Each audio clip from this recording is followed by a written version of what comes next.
Hi friends, நான் இப்போ பர்தா போடலைன்னு சொல்லிட்டு யாரும் என்ன தப்பா நினைக்க வேண்டாம். ஆக்சுவலி நான் முஸ்லிமே கிடையாது. நான் இந்த வீடியோக்கு வேண்டிதான் நான் பர்தாவே போட்டேன். இப்போ என்ன ஆச்சுன்னா கிளைமேட் ரொம்ப ஹீட்டா இருக்கிறனால ரொம்ப ஃபுல்லா கவர் ஆகி இருக்கும் போது அடிக்கடி எனக்கு உடம்பு சரியில்லாம ஆகுது.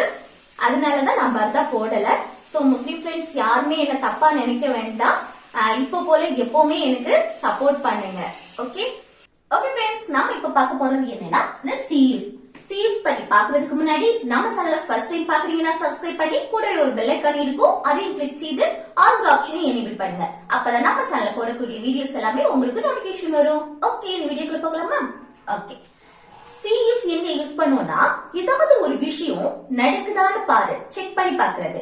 இப்ப நம்ம சொல்லுவோம்ல, அவன் சாப்பிட்டானான்னு பாரு, அவன் கிளம்பிட்டானான்னு பாரு, அவன் வந்திருக்கானான்னு பாரு, அது நல்லா இருக்கான்னு பாரு, அது சூடா இருக்கான்னு பாரு, அது கரெக்டா இருக்கான்னு பாரு, அது ஒர்க் ஆகுதான்னு பாரு, அடுத்து அவன் வீட்டுல இருக்கானான்னு பாரு.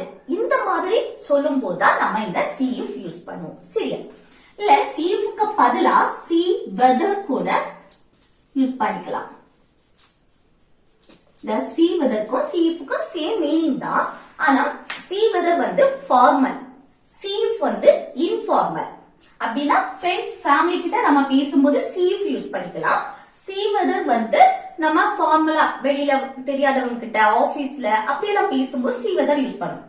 சோ நம்ம ரெண்டுல எது யூஸ் பண்ணாலும் ஒண்ணும் இல்ல. சி வெதர் ஒரு டவுட்லயும் நம்ம யூஸ் பண்ணுவோம். இப்ப நம்ம சொன்னோம்ல, அவன் வந்துட்டானா இல்லையான்னு பாரு, அவன் கிளம்பிட்டானா இல்லையான்னு பாரு, அவன் சாப்பிட்டானா இல்லையான்னு பாரு, அது நல்லா இருக்கா இல்லையான்னு பாரு. இந்த மாதிரி இடத்துக்கு நம்ம சி வெதர் யூஸ் பண்ணுவோம். சரியா? அப்போ பொதுவா நம்ம அவர் அங்க இருக்கிறாரான்னு பாரு அப்படின்னு சொல்லும் போது இல்ல சீஃப் யூஸ் பண்ணாலும் ஒண்ணும் இல்ல, சி வெதர் யூஸ் பண்ணாலும் ஒண்ணும் இல்ல. சரியா? அப்ப அவர் அங்க இருக்கிறாரான்னு பாரு, அந்த பாரு அதுக்குதான் நம்ம சி யூஸ் பண்ணுவோம். ஓகே, பாரு. இருக்கிறாரான்னு, இன்னு, இருக்கிறாரா என்று, இந்த அர்த்தத்துக்கு தான் நம்ம இஃப் யூஸ் பண்ணுவோம். ஓகே, இஃப் இல்லனா வெதர் யூஸ் பண்ணாலும் இதே சேம் தான். இன்னு இல்ல என்று அப்படின்னு வரும்போது அதுக்கு மீனிங் என்னது? இஃப் இல்லனா வெதர் யூஸ் பண்ணிக்கலாம். சரியா? ஓகே, ஃபர்ஸ்ட் எக்ஸாம்பிள் பாருங்க. அவர் அங்க இருக்கிறாரான்னு பாரு அப்படின்னா அந்த பாரு அதுக்கு சி போடணும். ஃபர்ஸ்ட் அதே எழுதிடணும். சரியா? சி. அடுத்து என்ன? இருக்கிறாரான்னு இன்னு, அதுக்கு இஃப் போட்டுறணும். Okay, see if. அதுக்கு அடுத்துதான் அந்த சென்டென்ஸ் மேக் பண்ணணும். சப்ஜெக்ட் இருக்கும், வெர்ப் இருக்கும், அடுத்து ரிமைனிங் இருக்கு வேர்ட்ஸ். அப்ப அவர் அங்க இருக்கிறார் அப்படின்னா எப்படி சொல்லுவோம்? அவர் அங்க இருக்கிறார்னா அவர், சப்ஜெக்ட் ஹி. அடுத்து அவர் இருக்கக்கூடிய இடத்தை நம்ம மென்ஷன் பண்றோம். அவர் அங்க இருக்கிறார், அவர் அங்க இல்ல, இந்த மாதிரி சொல்லும் போது நம்ம அங்க என்ன யூஸ் பண்ணணும்? பி வெர்ப் தானே யூஸ் பண்ணுவோம். அப்போ பி வெர்ப் என்ன வரும்? இஸ் யூஸ் பண்ணணும். ஏன்னா இருக்கிறார் பிரசன்ட்ல சொல்றோம். சோ இஸ் வரும். அடுத்து அங்க, அங்கனா த. ஓகே, அப்போ அவர் அங்க இருக்கிறாரான்னு பாரு அப்படின்னு சொல்லணும்னா எப்படி சொல்லலாம்? See if he is there. See if he is there. Okay, அடுத்து அவர் வீட்டில் இருக்கிறாரான்னு பாரு. அவர் என்னது? வீட்டுல இருக்காரான்னு பாரு அப்படின்னு சொல்றோம். இது எப்படி சொல்லலாம்? பாரு. பாருனா சி. அடுத்து நம்ம இருக்கிறாரான்னு இஃப் போட்டுறணும். அதுக்கப்புறம் அவர், அவர்னா ஹி. அவர் இருக்கக்கூடிய இடத்தை மென்ஷன் பண்றோம். ஓகே, அப்ப இங்க என்னது? பி வெர்ப் தான் நம்ம யூஸ் பண்ணுவோம். அவர் வீட்டுல இருக்கிறாரான்னு பாரு, அவர் ஆபீஸ்ல இருக்காரான்னு பாரு. இந்த மாதிரி நம்ம சொல்லும் போது அவர் என்னது? வெளியில எங்கயாவது இருக்காரான்னு பாரு, கடையில இருக்காரான்னு பாரு. இந்த மாதிரி நம்ம சொல்லும் போது நம்ம அங்க என்னது? பி வெர்ப் தான் யூஸ் பண்ணுவோம். அப்போ சப்ஜெக்டுக்கு அடுத்து இஸ், ஏன்னா பிரசன்ட்ல சொல்றோம். இருக்காரான்னு பாரு. ஓகே, அப்ப இஸ். அடுத்து என்ன? வீட்டில். வீட்டில்னா இதுல ஹோம்னு சொல்லலாம், இல்ல அட் ஹோம் அப்படியும் நம்ம மென்ஷன் பண்ணலாம். ஒரு குறிப்பிட்ட இடத்தை நம்ம சொல்லும் போது, இப்போ வீடா இருக்கட்டும், ஆபீஸ், பார்க், இந்த மாதிரி நம்ம சொல்லும் போது, ஹாஸ்பிட்டல், பஸ் ஸ்டாப், இந்த மாதிரி சொல்லும் போது அதுக்கு முன்னாடி அட் யூஸ் பண்ணணும் அப்படின்னு பார்த்தோம்னா ஒரு குறிப்பிட்ட இடத்தை நம்ம சொல்லும் போது இந்த இடத்துல நம்ம ஹோம் சொன்னாலும் ஒண்ணும் இல்ல அட் ஹோம் சொன்னாலும் தப்பு இல்ல. சரியா? இந்த ரெண்டுல எது வேணாலும் யூஸ் பண்ணிக்கலாம். அப்போ அவர் வீட்டில் இருக்கிறாரான்னு பாரு அப்படின்னா see if he is home. இல்லைனா அப்படின்னு சொல்லிக்கலாம். அடுத்து அது நல்லா இருக்கான்னு பாரு. நம்ம சொல்லுவோம்ல அது நல்லா இருக்கான்னு பாரு. இது எப்படி சொல்லலாம்? பாரு அதுக்கு சி. அடுத்து இருக்கான்னு இஃப். அடுத்து அது நல்லா இருக்கான்னு உன்னோட நிலையை பற்றி நம்ம சொல்றோம். என்ன அது சப்ஜெக்ட் இட் தட்னு கூட போட்டுக்கலாம். சரி, அடுத்து என்ன உன்னோட நிலையை தான் சொல்றோம். அப்ப இங்கேயும் பி வெர்ப் தான் யூஸ் பண்ணுவோம். இருக்கா அந்த அர்த்தத்துக்கு நம்ம இஸ் யூஸ் பண்ணுவோம். It is. அடுத்து நல்லா அப்படின்னு சொல்லும்போது குட். ஓகே, அப்போ see if it is good இல்லனா if it's கூட போட்டுக்கலாம். Okay, see if it's good, see if it's good இந்த மாதிரி சொல்லலாம். ஓகே, அடுத்து நெக்ஸ்ட் பாருங்க. உன்னால் உதவ முடியுமான்னு பாரு. நம்ம சொல்லுவோம்ல உன்னால ஹெல்ப் பண்ண முடியுமான்னு பாரு. இது எப்படி சொல்லலாம்? பாருங்க, ஹெல்ப் பண்ண முடியுமான்னு பாரு. பாருனா see. அடுத்து ஒன்னு அதுக்கு இஃப் போடணும். அதுக்கப்புறம் சப்ஜெக்ட் உன்னால். உன்னால்னா யூ. ஒரு விஷயத்த பண்ண முடியும், அந்த முடியும் அதுக்கு கேன். அப்போ சப்ஜெக்டுக்கு அடுத்து அந்த கேன் வரும். இந்த கேன், குட், அடுத்து மஸ்ட், வுட், ஷுட் இது எல்லாமே மாடல் வெர்ப். அது வந்து சப்ஜெக்டுக்கு அடுத்து யூஸ் பண்ணுவோம். அதுக்கு அடுத்து ஒரு மெயின் வெர்ப் வரும். அந்த வெர்ப் என்ன? உதவ. உதவுறதுக்கு ஹெல்ப். ஓகே, அப்போ உன்னால உதவ முடியுமான்னு பாரு அப்படின்னா இது எப்படி சொல்லலாம்? see if you can help, see if you can help. Okay, அடுத்து உன்னால் இத செய்ய முடியுமான்னு பாரு. நம்ம சொன்னோம்ல உன்னால இத செய்ய முடியுமான்னு பாரு. அத எப்படி சொல்லலாம்? பாருங்க, பாரு அதுக்கு see. அடுத்து இன்னு அதுக்கு if போடணும். அதுக்கு அடுத்து சப்ஜெக்ட் உன்னால். உன்னால்னா you. அடுத்து இதை செய்ய முடியுமான்னு முடியும் அதுக்கு கேன். அடுத்து verb வரும். இதை செய்ய. செய்யறதுக்கு இங்கிலீஷ்ல do. ஓகே, இந்த கேன்க்கு அடுத்து ஒரு மெயின் verb தான் வரும். அது present formல தான் இருக்கும். சரியா? அப்ப அந்த செய்ய, எழுத, படிக்க, தூங்க அந்த உச்சரிப்புகள் எல்லாமே நம்ம இன்ஃபினிட்டிவ் ஃபார்ம்ல டு போட்டு அந்த verb அப்படியே எழுதுவோம்னு பார்த்திருக்கோம். ஆனா இந்த மாடல் verb வரும்போது அதுக்கு அடுத்து வந்து verb எப்பவுமே present formல தான் இருக்கும். அடுத்து இதை. இதைனா this. ஓகே, அப்போ உன்னால் இத செய்ய முடியுமான்னு பாரு அப்படின்னா see if you can do this, see if you can do this. இது நீங்க வந்து see if க்கு பதிலா see whether கூட யூஸ் பண்ணிக்கலாம். சரியா? அது வந்து கொஞ்சம் ஃபார்மல். ஓகே, உன்னால இத செய்ய முடியுமான்னு பாரு, இல்ல உன்னால இத செய்ய முடியுமா முடியாதான்னு பாரு, முடியுமா இல்லையான்னு பாரு. அப்படி அந்த ஒரு சந்தேகத்தின் அடிப்படையில் நம்ம see whether யூஸ் பண்ணுவோம். சரியா? அடுத்து அது சரியா இருக்கான்னு பாரு. இது எப்படி சொல்லலாம்? அது சரியா இருக்கான்னு பாரு. அந்த பாரு அதுக்கு see. அடுத்து இன்னு அதுக்கு if போடுவோம். அது சரியா இருக்கா. இது எப்படி சொல்றது? அது சரியா இருக்குன்னா it சப்ஜெக்ட் it. அடுத்து என்ன வரணும்? அதோட நிலையை சொல்றோம். உன்னோட நிலையை சொல்லும் போது அது சரியா இருக்கா இல்லையான்னு சொல்லிட்டு அதோட நிலையை சொல்லும் போது அங்க be verb தான் யூஸ் பண்ணுவோம். அப்ப present form தான் சொல்றோம். இருக்கா இருக்குன்னு. அப்ப it is வரும். கூட என்ன சேர்ப்போம்? is. சப்ஜெக்ட் எல்லாத்துக்கும் is வருமானு இல்ல. Subject he, she, it singular noun வரும்போது தான் இங்க is யூஸ் பண்ணுவோம். ஓகே, அடுத்து சரியா இருக்கான்னு அதுக்கு என்னது? கரெக்ட். ஓகே, அப்போ அது சரியா இருக்கான்னு பாரு அப்படின்னா see if it is correct, see if it is correct. இல்லனா it's கூட சொல்லிக்கலாம். Okay, see if it's correct இந்த மாதிரி சொல்லலாம். அடுத்து அது சூடா இருக்கான்னு பாரு. அது சூடா இருக்கான்னு பாரு. இது எப்படி சொல்லலாம்? பாரு அதுக்கு see. அடுத்து if. அதுக்கப்புறம் சப்ஜெக்ட் அது அதுக்கு it இல்ல that கூட போட்டுக்கலாம். சரியா?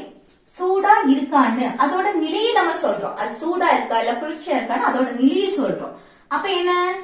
is யூஸ் பண்ணும். be verb தான் யூஸ் பண்ணும். சரியா? it is. அடுத்து சூடுக்கு hot. ஓகே, இங்க it is, it's கூட சொல்லலாம். இங்க CFக்கு பதிலா see whether கூட யூஸ் பண்ணிக்கலாம். ஓகே, தப்பு கிடையாது. அது சூடா இருக்கான்னு பாரு அப்படின்னா see if it is hot.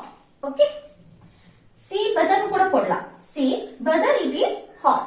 Okay okay, next பாருங்க, மழை பெய்கிறதான்னு பாரு. நம்ம சொல்லுவோம்ல, இப்போ மழை பெஞ்சிட்டு இருக்கான்னு பாரு அப்படின்னு சொல்லுவோம்ல, அது எப்படி சொல்றது? மழை பெஞ்சிட்டு இருக்கான்னு நம்ம சொல்லுவோம், போய் மழை பெஞ்சிட்டு இருக்கான்னு பாரு அப்படின்னு சொல்லுவோம் தானே. அப்போ அந்த பாரு அதுக்கு என்னது? see. அடுத்து என்ன? பெய்கிறதான்னு இன்னு, அதுக்கு if. அடுத்து மழை பெய்கிறதா, அப்போ இப்போ மழை பெஞ்சிட்டு இருக்கான்னு பாரு அந்த அர்த்தத்துல சொல்றது. அப்போ இப்போ பிரசன்ட்ல ஒரு செயல் கண்டினியூஸா நடந்துட்டு இருக்கு அப்படின்னு சொல்லும்போது அத பிரசன்ட் கண்டினியூஸ் டென்ஸ்ல சொல்லுவோம் தானே. அப்போ இப்போ மழை பெஞ்சிட்டு இருக்கான்னு பாரு அப்படின்னு நம்ம சொல்றோம். அப்ப என்ன? பிரசன்ட் கண்டினியூஸ் படி நம்ம சொல்றோம். அப்ப எப்படி? மழையை நீங்க மென்ஷன் பண்றப்போ அங்க என்னது? சப்ஜெக்ட் வந்து இட். ஓகே, நம்ம சப்ஜெக்டா என்ன எடுப்போம்? இட். கூட என்னது? பிரசன்ட் கண்டினியூஸ் படி எப்படி சொல்லணும்? சப்ஜெக்ட் இட், அடுத்து பி வெர்ப் சேர்க்கணும். இட் வந்திருக்கனால இஸ் சேர்ப்போம். B verb am, is, are, இந்த மூணுல ஒன்னு. ஓகே, பிரசன்ட் கண்டினியூஸ்க்கு அதுல வந்து இட் வந்தா இஸ் வெர்ப். அடுத்து என்ன? வெர்ப். வெர்ப் ing ஃபார்ம்ல இருக்கும். வெர்ப் எது? மழை பெய்யுறது, அதுக்கு rain, கூட ing, raining. ஓகே, அப்போ see if it is raining அப்படின்னா மழை பெஞ்சிட்டு இருக்கான்னு பாரு. இல்ல வந்து see whether கூட போட்டுக்கலாம். see என்னது? weather, மழை பெஞ்சிட்டு இருக்கா இல்லையான்னு பாரு இந்த அர்த்தத்திலயும் கொடுப்போம். இல்ல மழை பெஞ்சிட்டு இருக்கான்னு பாரு அப்படியும் நம்ம வந்து சொல்றதுக்கு see whether யூஸ் பண்ணிக்கலாம். ஓகே, அடுத்து அவ வந்திருக்கிறானான்னு பாரு. நம்ம சொல்லுவோம்ல, அவன் வந்து வந்திருக்கிறானான்னு ஒண்ணு பாரு அப்படின்னு சொல்லுவோம் தானே. இது எப்படி சொல்றது? பாரு, அதுக்கு see. அடுத்து இன்னு, அதுக்கு if. அவன் வந்திருக்கிறானான்னு, இப்ப இது வந்து என்ன ஃபார்ம்ல இருக்கு? Present perfect. வந்திருக்கிறார், போயிருக்கிறார், சாப்பிட்டிருக்கிறார். இது வந்து என்னது? பிரசன்ட். இப்போ கொஞ்சம் முன்னாடி ஒரு விஷயம் நடந்ததை நம்ம மென்ஷன் பண்றோம், அதை வந்து பிரசன்ட்ல கனெக்ட் பண்ணி பேசிருக்கோம். அவர் வந்திருக்கிறாரான்னு பாரு. ஓகே, புரியுதா? அப்போ வந்து இருக்கிறார், அந்த முடிச்சு போற விஷயம் அதுவும் பிரசன்ட்ல கனெக்ட் பண்ணி பேசுறோம். வந்திருக்கிறார். ஓகே, அப்ப இத வந்து பிரசன்ட் பெர்ஃபெக்ட் டென்ஸ்ல பேசணும். பிரசன்ட் பெர்ஃபெக்ட் டென்ஸ் படி எப்படி? ஃபர்ஸ்ட் சப்ஜெக்ட் அவன், அவன்னா he. இல்ல ஒரு நேம் நீங்க மென்ஷன் பண்றீங்கன்னா அந்த நேம். இப்போ பாலா வந்திருக்கிறாரான்னு பாரு அப்படின்னா என்ன? பாலா. அப்ப இந்த சப்ஜெக்ட் he இருக்க இடத்துல பாலா. ஓகே, அடுத்து என்ன வரணும்? have இல்லனா has வரும். Subject he, she, it. அடுத்து சிங்குலர் நவுன். சிங்குலர் நவுன்னா இந்த பாலா. ஒரு நேம் நம்ம மென்ஷன் பண்ணி பேசுறது, ஒரே ஒண்ணு நம்ம சொல்றோம் அப்படின்னா அங்க has யூஸ் பண்ணுவோம். சரியா? has. அதுக்கு அடுத்து verb. அந்த verb V3 ஃபார்ம்ல இருக்கும். இந்த verb எது? வந்திருக்கிறார், வரக்கூடிய செயல். வாரதுக்கு இங்கிலீஷ்ல come. அதோட பாஸ்டும் came. பாஸ்ட் பார்ட்டிசிபிள் come தான். ஓகே, அப்போ அவன் வந்திருக்கிறாரான்னு பாரு அப்படின்னா see if he has come. see if he has come. அப்போ பாலா வந்திருக்கிறாரான்னு பாரு அப்படின்னு கேக்குறது எப்படி சொல்லலாம்? see if Bala has come. see if Bala has come. Okay, அடுத்து என்னால இத செய்ய முடியுமான்னு பாக்குறேன். நம்ம சொல்றோம்ல, என்னால இத செய்ய முடியுமான்னு பாக்குறேன் அப்படின்னு. இது எப்படி சொல்றது? பாருங்க, இது வரைக்கும் பாரு பாருன்னு பார்த்தோம். இப்ப என்ன? பார்க்கிறேன் அப்படின்னு வந்துட்டு. இப்படி பார்க்கிறேன் அப்படின்னு சொன்னா நான் பார்க்கிறேன் அப்படின்னு அர்த்தம். சரி, அந்த பார்க்கிறேன் ரேன் அது வந்து என்னது? நான் பார்க்கிறேன் அப்படின்னு அர்த்தம். தண்ணி குடிக்கிறது. இது பார்க்கிறாள் அப்படின்னா அவள் பார்க்கிறாள். ஓகே, இல்ல ஏதாவது ஒரு நேம் மென்ஷன் பண்ணி அனு பார்க்கிறா அப்படின்னு சொல்றது. ஒரு பொண்ணு மென்ஷன் பண்றதா பார்க்கிறாள். பார்க்கிறான் அப்படின்னா ஒரு ஆணை மென்ஷன் பண்றது. பார்க்கிறார்கள் அப்படின்னா மற்றவங்களை, அல்ல நம்ம இருக்க மாட்டோம், மற்றவங்க ஒண்ணுக்கு மேற்பட்டவங்களை நம்ம மென்ஷன் பண்றது. பார்க்கிறார்கள். இது பார்க்கிறோம் அப்படின்னா தன்னையும் தன் கூட இருக்கிறவங்களே சேர்த்து பேசுறது. ஓகே, பார்க்கிறோம். இந்த மாதிரிதான். அப்போ பார்க்கிறேன் வந்தா அது தன்னை மென்ஷன் பண்றது. சரியா? அப்ப என்ன? இங்க வந்து சப்ஜெக்ட் நான் அப்படின்னு எழுதாட்டி கூட இது தன்னை குறிக்கிறது. அப்போ என்னால இதை செய்ய முடியுமான்னு பாக்குறேன். ஓகே, ஃபியூச்சர் மீன் பண்ணி இனிமேல் தான் நான் அந்த செயலை பார்க்க போறேன். ஓகே, அது அப்படி நீங்க சொல்றீங்கன்னா ஃபியூச்சர் மீன் பண்ணி எப்படி ஃபர்ஸ்ட் என்னால் இதை செய்ய முடியுமான்னு இது அப்படி இருக்கட்டும். நான் பார்க்கிறேன், ஒண்ணு செய்ய முடியுமான்னு நான் ட்ரை பண்ணி பார்க்கிறேன். ஃபியூச்சரை மீன் பண்ணி நம்ம பேசுறோம். சரி, அப்ப என்ன சப்ஜெக்ட் ஐ தன்னை குறிக்கிறது. அடுத்து ஃபியூச்சர்னால வில். அடுத்து என்ன வெர்ப அப்படியே எழுதணும். பார்க்கிறதுக்கு see. I will see, நான் பார்க்கிறேன். என்னால் இது செய்ய முடியுமான்னு அப்போ if போடணும். அடுத்து என்னால், என்னால்னா சப்ஜெக்ட் ஐ. அடுத்து இதை செய்ய முடியும் can.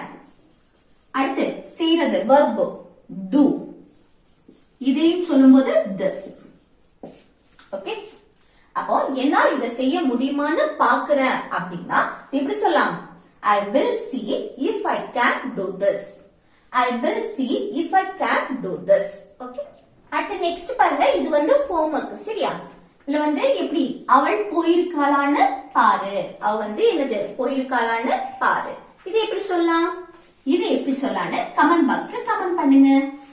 ஓகே ஃப்ரெண்ட்ஸ், இந்த வீடியோ உங்களுக்கு யூஸ்ஃபுல்லா இருக்குன்னு நினைக்கிறேன். யூஸ்ஃபுல்லா இருந்துச்சுன்னா இந்த வீடியோக்கு லைக் பண்ணுங்க, உங்க ஃப்ரெண்ட்ஸ்க்கு ஷேர் பண்ணுங்க. Okay, thank you.